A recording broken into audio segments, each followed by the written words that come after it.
Hey guys, welcome back here to The Fishing Teacher, and appreciate you guys swinging by the channel to check out the episode today. Guys, today we're going to be talking about summertime buzzbait fishing, and I got a couple tricks I want to share with you guys that'll really help you catch some summertime buzzer fish.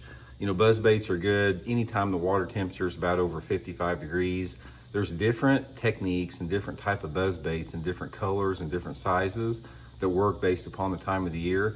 So we're really going to dig in today into like that July, August, September, the tough type fishing, buzzbait fishing, and we're going to give you guys some good tips and advice on that. And also guys, I'm going to put my buzzbait link in the description of this video and my tackle warehouse link if you guys would like to get some of the buzzers I'm suggesting. Now the bait we're talking about today, guys, and you can get all this stuff on my link at Tackle Warehouse.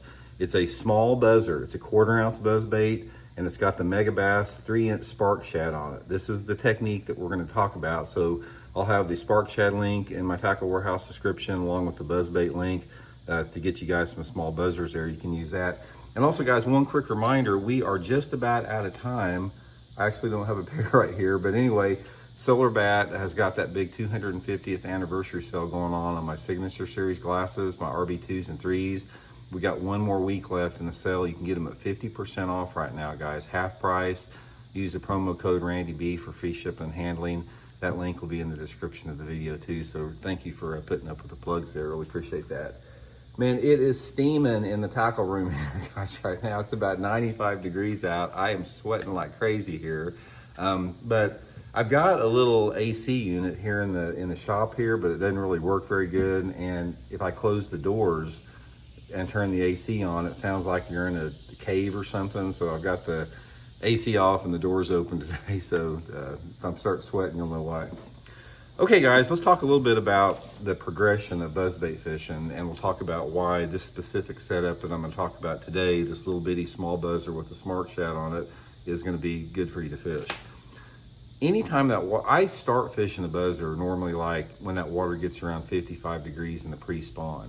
And let me sort of run through the progression with it. Like in the pre-spawn, when that water temperature is like 55 to 65 degrees, you know, March, April, early May, something like that, I want a big buzzbait. And usually a big black buzzbait is what I use. The forage that time of year or larger, it just seems like the bass are up, the bigger fish are up shallow and feeding, and they want a bigger buzzbait.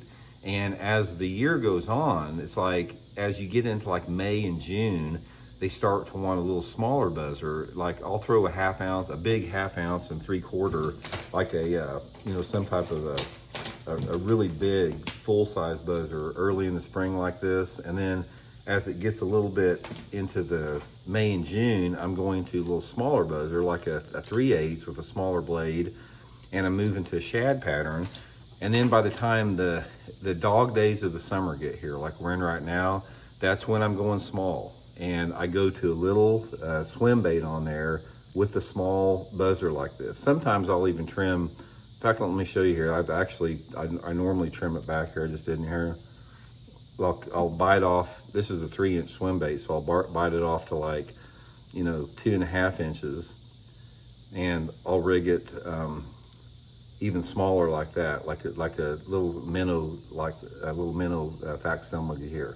Okay, now why does this work here? First of all, in the summertime of the year, you know, the shad start spawning usually in April or May, and by the time the summer gets here, you've got a lot of small shad in the lake. A lot of the shad are like 1 inch long, so I want a small buzzer. And this little 1/4 ounce or even the 1/8 ounce, you can use an 1/8 or 1/4 with a little shad pattern swim bait on there. It closely resembles the size of those fish, the bait fish, the gizzard shad and the threadfin shad that the fish are feeding on.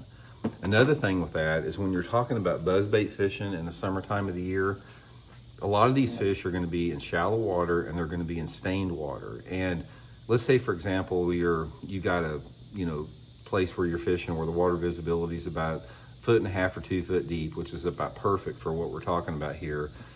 And then you have some shallow cover, like maybe you got some shallow grass, maybe you got some lay down trees, maybe you got just a nice shady rocky bank, something like that.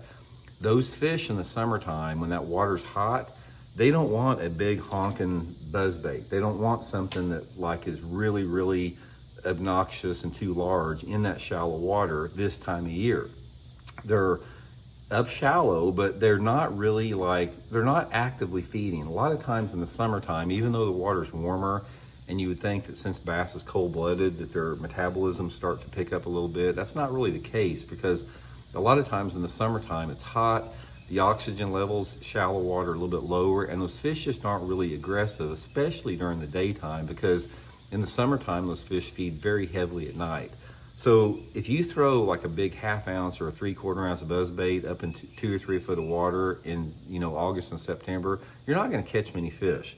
But you can take this little downsize, this little finesse buzzbait like that in the same water and get good bites on it. And just because you're fishing the finesse model here doesn't mean you're after little fish. Big ones will hit this thing. 4, 5, 6 pounders will think nothing about hitting it. So let's talk a little bit about the perfect scenario, how I like to fish this little buzzer, specifically like in August and September.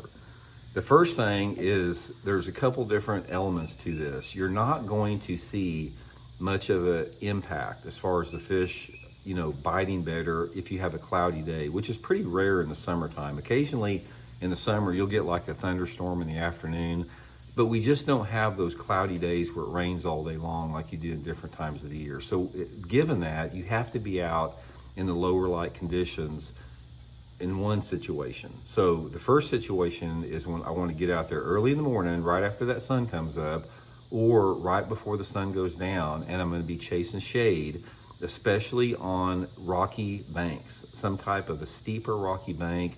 My favorite thing to do, guys, is to take this little buzzer and I'll find a riprap bank in the morning that's got some shade on it, and I'll parallel that riprap bank with this little bitty buzzer and throw this thing right up on the rocks. Those fish feed heavily at night on those riprap banks, and you're getting some stragglers right off the bat in the morning. So I'll throw it up there right on the bank, fish it all the way down as long as I've got my shade. Same with steep banks or back in coves or whatever. Just focus on the shade and run as much shade as you possibly can, as quick as you can in the morning. That's going to be a really big deal with it.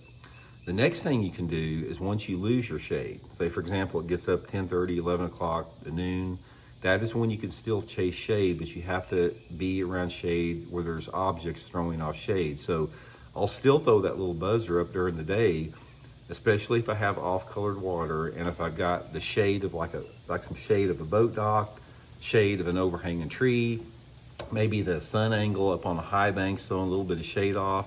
Any shade pockets that you get, throw this little buzzer in there in the middle of the day in the summertime. Same with the frog. Frog will do the same thing, but this little buzzer, will really work good in those shade pockets. There's 2 scenarios in the summertime where I've caught the most fish on this little setup. The number 1 setup is, like I said, on shady banks, like especially riprap right off the bat. The second one is if you have like shallow grass, let's say those water willows or that gator grass. Like for example, if you guys fish Lake Eufaula in Alabama, you guys got a lot of that gator grass and those real shallow flat coves. Little buzzer around that shallow grass, that gator grass is awesome. Even if you fish like a TVA lake or a Coosa River lake, you got water willows in all those Coosa River lakes. You've got the shallow milfoil and hydrilla in the Tennessee River lakes.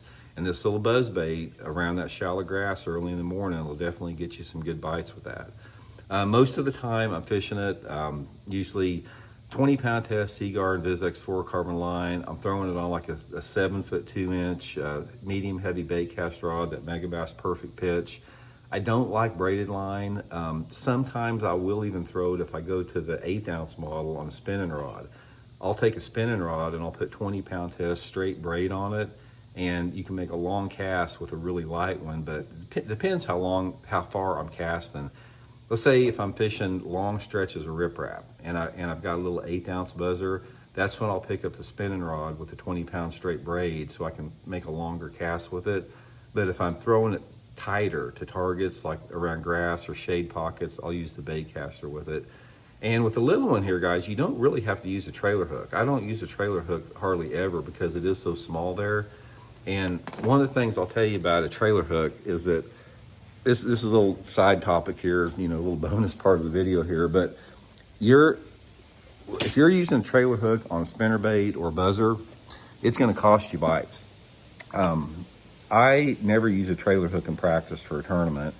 and I usually always wind up getting more bites. I'll go to a trailer hook a lot of times in the tournament itself, and my bites usually go down, but it's sort of like a give and take. It's like the trailer hook is insurance for a short striker, but then again, it's probably going to reduce the number of strikes you get. So it's sort of like a judgment call. It's a tough call to make, because the worst thing you want is if you get a big one that blows up on your buzzer and you don't have a trailer hook on there, and then you tell yourself, God dang it, if I'd had a trailer hook, I'd have caught that fish. But then maybe the fish wouldn't have hit it if you had a trailer hook on there. So I learned this up at Lake Champlain in Vermont. I was fishing the same area with Jimmy Houston, and we were both burning spinnerbaits. And Jimmy wound up smoking them in the tournament, and I didn't do that great in the tournament.